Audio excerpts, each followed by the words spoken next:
Okay, हम बात करते हैं। हम कल बात कर रहे थे हमारे रिसोर्स ज्योग्राफी की, तो जो मैंने नोट्स की पीडीएफ बनाई है वो मैंने आपसे शेयर किया है और उसी के बारे में हम बात करते हैं कि जो हमारा जो रिसोर्स ज्योग्राफी में जो पहला चैप्टर है उसकी बात करते हैं। वो क्या है?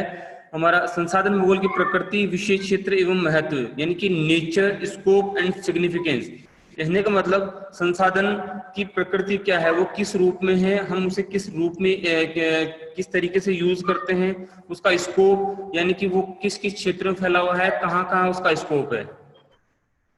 इसके अलावा उसका महत्व, जो हम संसाधन जो रिसोर्सेज यूज करते हैं हमारे डेली लाइफ में या फिर हमारे जो रूटीन लाइफ में जो यूज करते हैं, उनका जो है हमारे लिए क्या उपयोग है, क्या महत्व है उनका, इन सब चीजों की हम बात करते हैं। ये जो मैंने पीडीएफ बनाई है, पीडीएफ में ग्रुप में भी डाल दूंगा, लेकिन फिर भी आप लोग इसको ध्यान से पढ़िएगा कि मैंने वो सारी चीजें लिखी है इसके अंदर। जो हेडिंग्स है वो इंग्लिश में हिंदी में दोनों में लिखे हैं ताकि आपको थोड़ा समझने में दिक्कत न हो। देखिए, मैंने कल जैसा आपको समझाया था कि हमने बात की थी रिसोर्स ज्योग्राफी की, तो रिसोर्स ज्योग्राफी एक स्वतंत्र भूगोल नहीं था, इसे स्वतंत्र भूगोल बनने में टाइम लगा। सबसे पहले जो हम भूगोल की बात करते हैं, ज्योग्राफी की बात करते हैं, इसके दो डिवीजन हुए। पहला हुआ फिजिकल ज्योग्राफी, दूसरा हुआ इसका ह्यूमन ज्योग्राफी। ठीक है, तो ये संसाधन जो भूगोल है ये ह्यूमन ज्योग्राफी का पार्ट है। फिजिकल ज्योग्राफी आपने फर्स्ट ईयर में पढ़ा, जिसके अंदर आप कंसेप्चुअल चीजें पढ़ते हैं, यानी कि जो आप अर्थ से रिलेटेड, अर्थ के ऊपर और अर्थ के अंदर, इंटीरियर और एक्सटीरियर दोनों की बात करते हैं, तो उसके जो भी चीजें थी, जैसे ज्वालामुखी हुआ, भूकंप हुआ, उसका इंटीरियर में कौन कौन सी रॉक्स है, वो सारी चीजें हमने फर्स्ट ईयर में पढ़ी फिजिकल के अंदर। तो वो एक अलग पार्ट है, फिजिकल पोर्शन है कंसेप्चुअल। उसके बाद हम बात करते हैं हमारा कि ह्यूमन ज्योग्राफी। ह्यूमन ज्योग्राफी का मतलब उसमें ये था कि हम जो फिजिकल एस्पेक्ट है ज्योग्राफी का, उस पे ह्यूमन किस तरह से प्रभाव डालता है। मनुष्य की हमेशा प्रकृति रही है कि वो प्रकृति में चेंजेस करता रहता है, वो अपने हिसाब से उसे उपयोग में लेता है। तो उस वजह से ह्यूमन ज्योग्राफी के अंदर हम जो बात करते हैं वो बात करते हैं हम अर्थ के डेवलपमेंट की, यानी कि जो रिसोर्सेज, जो भी नेचर से हमें जो भी मिला है, उसको हम किस तरीके से उपयोग में लेते हैं, किस तरीके से काम में लेते हैं। तो सबसे अर्थ के ऊपर अगर बात करते हैं तो जो मेन रिसोर्स है वो है ह्यूमन। अब रिसोर्स ज्योग्राफी में भी फोकस ऑफ पॉइंट ह्यूमन रहता है, और जब हम बात करते हैं कि जब ह्यूमन ज्योग्राफी की, तो उसमें भी जो फोकस ऑफ पॉइंट रहता है वो ह्यूमन बीइंग रहता है। क्यों? क्योंकि सारी एक्टिविटीज है जितनी भी रिसोर्स की या ह्यूमन की, वो सारी किसके इर्द गिर्द घूमती है? ह्यूमन के इर्द गिर्द घूमती है। कि मानव भूगोल और संसाधन भूगोल की जितनी भी एक्टिविटीज है वो सारी की सारी ह्यूमन यानी कि मानव के आसपास घूमती है। वो जैसा सोचता है, जैसा चाहता है, वैसा नेचर को वो चेंज करता है अपनी सुविधा के अनुसार। ठीक है, तो हम इसमें बात करते हैं कि साहब, हमने बात की कि मानव भूगोल से उद्भव हुआ आर्थिक भूगोल का, यानी कि इकोनॉमिक ज्योग्राफी का। यानी मतलब जो भी हम एक्टिविटीज करते हैं इकोनॉमिकली, हम पैसा अर्न करने के लिए, वो सारी एक्टिविटीज किसके अंदर आती है? इकोनॉमिक ज्योग्राफी के अंदर आती है। इकोनॉमिक ज्योग्राफी के अंदर ये सारी एक्टिविटीज आती है। फिर धीरे धीरे हम इसके ऊपर डीप गए, तो डीप में जाने पर ये पता लगा कि जो इकोनॉमिक ज्योग्राफी एक अलग विषय बन सकता है, और उसके अंदर हम जो रिसोर्सेज का उपयोग करते हैं वो एक अलग विषय बन सकता है। क्योंकि जब मान लीजिए इकोनॉमिक ज्योग्राफी के अंदर हम इसकी बात करते हैं, तो एक रिसोर्सेज को हमें एक अलग सेगमेंट में रखना होता है, और हम एक्टिविटीज को एक अलग सेगमेंट में रखना होता है। जैसे हम इकोनॉमिक के जो ज्योग्राफी उसके अंदर बात करते हैं, हमारे प्राइमरी सेक्टर की, सेकेंडरी सेक्टर की, टर्शियरी सेक्टर की, प्राथमिक, द्वितीयक, तृतीयक, चतुर्थक और पंचम, ये कौन सी क्रियाविधि किस किस में होती है। तो उस सेगमेंट को हमने अलग किया, इकोनॉमिक वाले को, और रिसोर्स ज्योग्राफी को अलग किया, ताकि हम हर एक जो रिसोर्स है अर्थ के ऊपर हम उसकी एक्टिविटी का पता लगा सकें। अब सबसे अच्छी बात यह है कि मेन बात जिसकी हम कह सकते हैं कि रिसोर्स ज्योग्राफी में रिसोर्स क्या है? संसाधन। देखिए, संसाधन कोई भी एलिमेंट तभी बनता है, कोई भी तत्व जब बनता है जब उसका उपयोग होता है। जैसा कि हमने कल उदाहरण लिया था कि मान लीजिए लकड़ी है, हमारे पास वनस्पति है, जो पेड़ पौधे वगैरह हमारे एनवायरनमेंट में, वो कब हमारे लिए उपयोगी बनते हैं? जब हम उनको काट कर और उसका फर्नीचर बनाते हैं, या कोई लकड़ी का और कोई इंस्ट्रूमेंट बनाते हैं, और कोई हम एक्टिविटी करते हैं, तब हमारे काम की चीज है। ठीक है, ये तब हमारे काम आता है। उसी प्रकार जैसे हम कोई और, जैसे खनिज पदार्थ है, अर्थ के अंदर से पेट्रोलियम ठोस पदार्थ के रूप में निकलता है, यानी कि सॉलिड फॉर्म में। जो अर्थ के अंदर से पेट्रोलियम जो इक्विपमेंट्स है वो किसी सॉलिड फॉर्म में निकलते हैं, एक पत्थर के रूप में, फिर उन्हें तोड़ा जाता है, गलाया जाता है और फिर उसको पेट्रोलियम में कन्वर्ट किया जाता है, या उसको गैस में कन्वर्ट किया जाता है, या उसको डीजल में कन्वर्ट किया जाता है, या गैसोलीन में कन्वर्ट किया जाता है। तो ये अर्थ के अंदर हमें एक दूसरे रूप में मिलते हैं। वो जब तक अर्थ में है तब तक रिसोर्स नहीं है, वो केवल एक एलिमेंट है, एक तत्व है, ठीक है।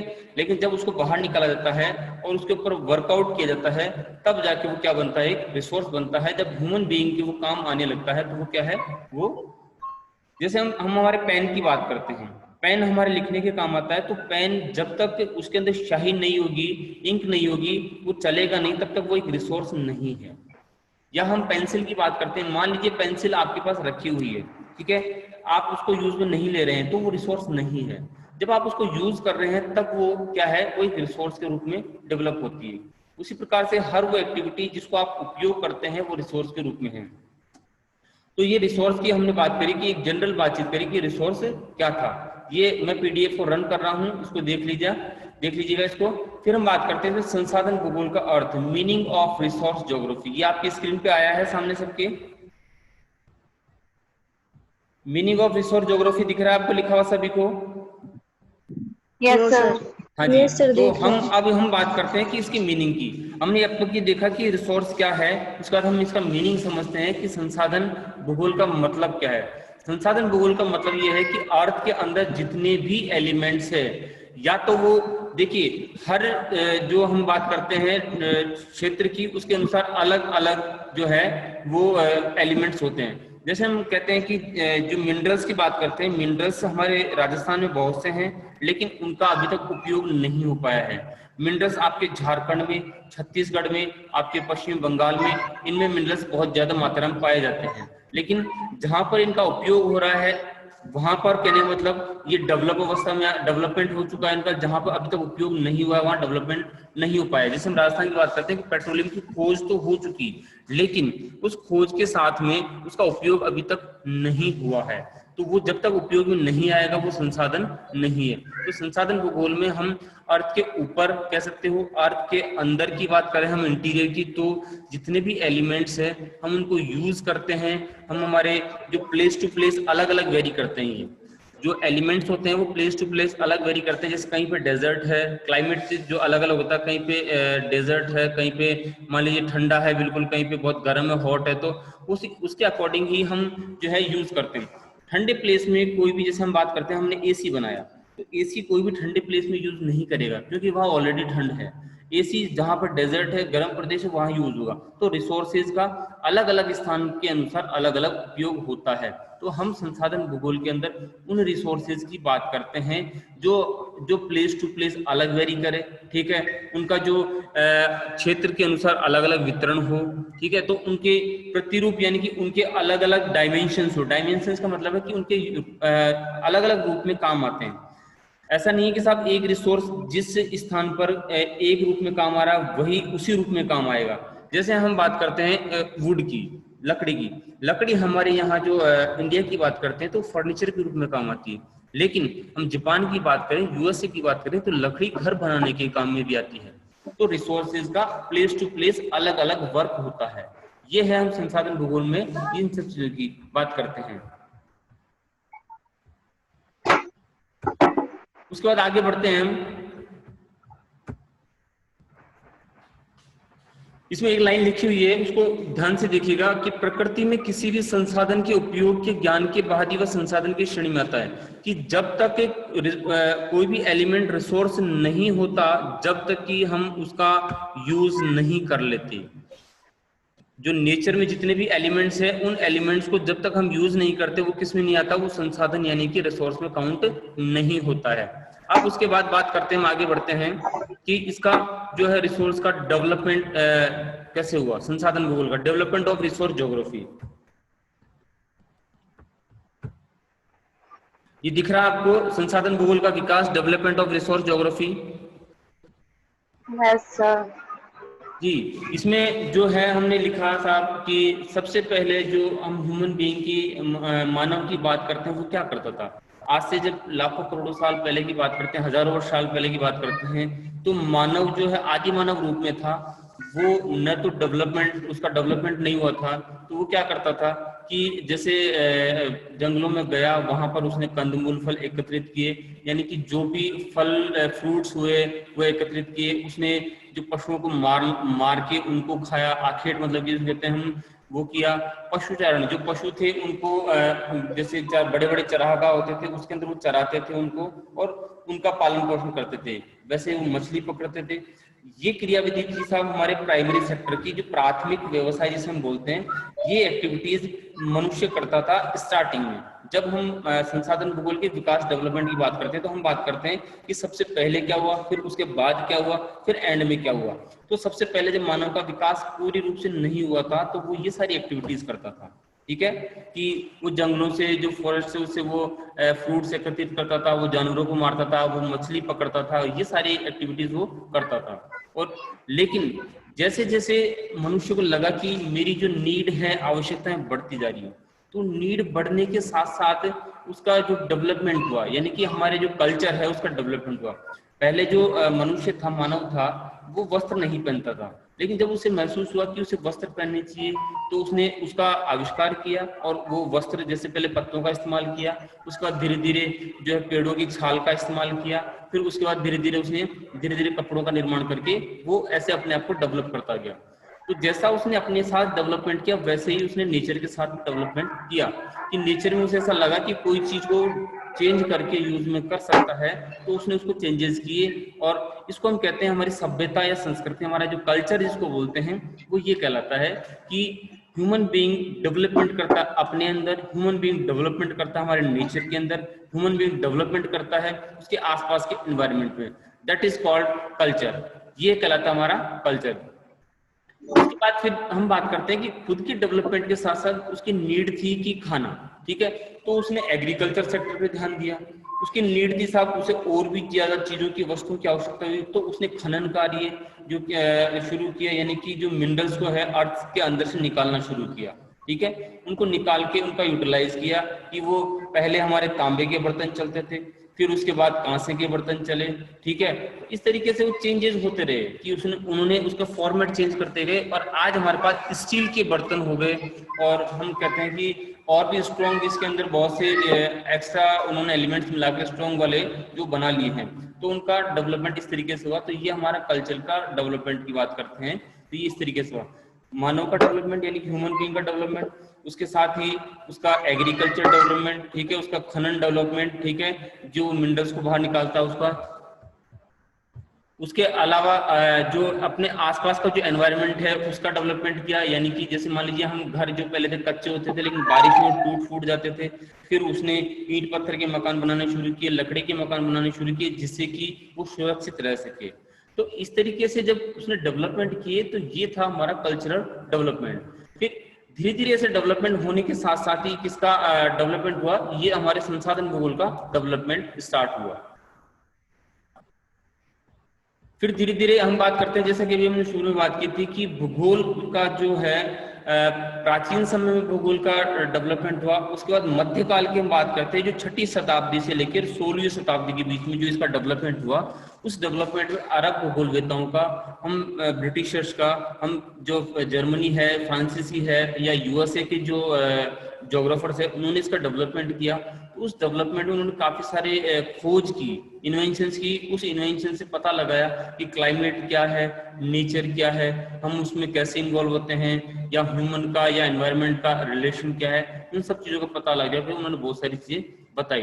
तो जब भूगोल का विकास हुआ तो स्टार्टिंग में से दो ही जो इसकी ब्रांचेस थी वो थी, पहली थी भौतिक भूगोल जिसे हम बोलते हैं फिजिकल ज्योग्राफी, दूसरी हम बोलते हैं मानव भूगोल जिसे ह्यूमन ज्योग्राफी।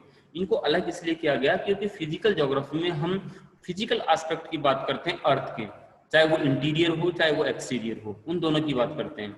और हम जब ह्यूमन ज्योग्राफी की बात करते हैं तो ह्यूमन से रिलेटेड जितनी भी एक्टिविटीज है वो सारी एक्टिविटीज ह्यूमन ज्योग्राफी के अंतर्गत आती है। तो इस शुरुआत में इसके दो ही जो है ब्रांचेज बनी। फिर उसके बाद मानव भूगोल को इन्होंने डिवाइड किया। मानव भूगोल पहले डिवाइड हुआ इकोनॉमिक ज्योग्राफी के अंदर, ठीक है, आर्थिक भूगोल के अंदर। फिर हम एक्चुअल बात करते हैं, एक ज्योग्राफर थे जिमरमैन, उन्होंने 1953 में संसाधन भूगोल का एक भूगोल की शाखा के रूप में सबसे पहले इसका डेवलपमेंट हुआ 1953। यानी कि आप देखिए कि ज्यादा से ज्यादा 60 ईयर्स, 60 ईयर्स पहले जो है ये डेवलपमेंट हुआ था। 60 साल पहले संसाधन भूगोल अस्तित्व में आया। उससे पहले संसाधन भूगोल का जो बात करते थे रिसोर्स ज्योग्राफी की, वो हम किस में करते थे, वो हम इसी के अंतर्गत बात करते थे, मानव भूगोल के अंतर्गत ही, ठीक है। उसके बाद उन्होंने एक बुक लिखी थी, या आपके ऑब्जेक्टिव क्वेश्चन बन सकता है यहाँ से कि साहब जिमरमैन की जो बुक थी उसका नाम क्या था, तो विश्व के संसाधन एवं उद्योग, जो ये है, ठीक है।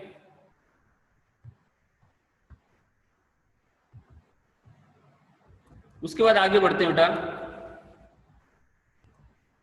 जैसा कि हमने बात करी कि संसाधन भूगोल के अंदर हम किन चीजों की बात करते हैं कि हमने क्या क्या डेवलपमेंट किए, उसकी उपयोगिता, उसका यूटिलाइजेशन क्या है, ठीक है, और इसको कैसे उपयोग करते हैं, जो हमारी जो पूरी संपूर्ण जो है इकोनॉमिक एक्टिविटी जो कैसे डिपेंड है, वो सारी इसके अंदर बातचीत की जाती है। अब हम इसके अंदर बात करें कि संसाधन भूगोल रिसोर्स ज्योग्राफी का जो मेन बिंदु है वो कौन है, वो है ह्यूमन बीइंग। अगर आप ज्योग्राफी की बात करें, अगर आप साइंस की बात करें, अगर आप मान लीजिए किसी और साइंस की बात करें या किसी और सब्जेक्ट की बात करें, तो सभी के अंदर एक जो बिंदु है, केंद्र बिंदु जिसे बोलते हैं, सेंटर पॉइंट, वो एक ही आता है, वो है ह्यूमन बीइंग। जैसे हम पॉलिटिकल की बात करते हैं, वहां भी ह्यूमन बीइंग सेंटर होता है, ठीक है। हम ज्योग्राफी की बात करते हैं, ह्यूमन बीइंग सेंटर होता है। हम फिजिक्स की, केमिस्ट्री की बात करते हैं, क्योंकि अर्थ मतलब अर्थ के अंदर जो डेवलपमेंट है, नेचर के अंदर जो डेवलपमेंट है, वो केवल ह्यूमन बीइंग कर सकता है, क्योंकि ह्यूमन बीइंग के पास में जो दिमाग है उसका इस्तेमाल करके वो इन सब चीजों को चेंजेस करता है, चेंजेस करके वो उसको यूटिलाइज के रूप में बनाता है, ठीक है। तो ये तो हमने इसकी बात करी कि साहब इसका डेवलपमेंट कैसे हुआ। अब हम इसकी बात करते हैं कि scope of resource geography. Scope का मतलब होता है बेटा कि ये हम जो कोई भी सब्जेक्ट होता है, उस सब्जेक्ट की हम अगर बात करते हैं तो उस सब्जेक्ट की बात करने पर हमें पता लगता है कि ये किन किन क्षेत्रों में फैला हुआ है। जैसे मान लीजिए कि हम पॉलिटिकल साइंस की बात करते हैं, तो पॉलिटिकल साइंस हर एक क्षेत्र से जुड़ा हुआ है। वो साइंस के क्षेत्र से जुड़ा हुआ है, ठीक है, वो आपके ज्योग्राफी से जुड़ा हुआ है, वो आपके अदर जो सोशियोलॉजी से जुड़ा हुआ है, क्योंकि उसमें ह्यूमन बीइंग की बात की जाती है, उनके राइट्स की बात की जाती है। साइंस में जो नई नई टेक्नोलॉजी की डेवलपमेंट की बात की जाती है, तो वहां भी जुड़ा हुआ है। तो इसका जो किसी भी सब्जेक्ट का एक स्कोप होता है, स्कोप का मतलब कि अदर सब्जेक्ट से वो कैसे रिलेटेड है।